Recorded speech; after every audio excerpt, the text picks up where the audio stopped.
Okay, this is the last part of machine problem 3, and the last part we're doing is the GUI converter.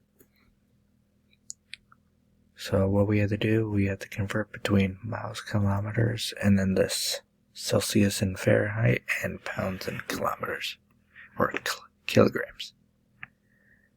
And this is just my code, and the calculation for it, how to get the conversions between the miles, kilometers, and Celsius, Fahrenheit, and then the pounds and kilograms. So yeah, and then this is how big that GUI, how big the box thing is going to be. So now we can go ahead and run it. See what we get. Alright. And I believe that we can adjust it to be how big or small if we want.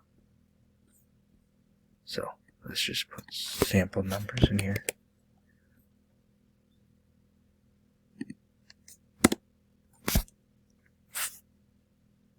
Now if you put it into Celsius,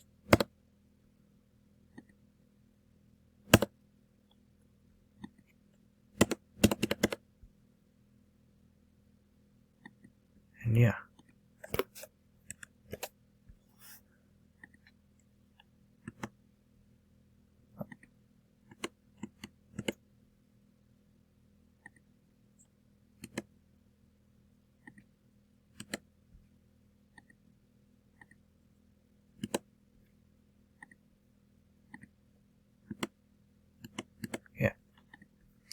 Alright.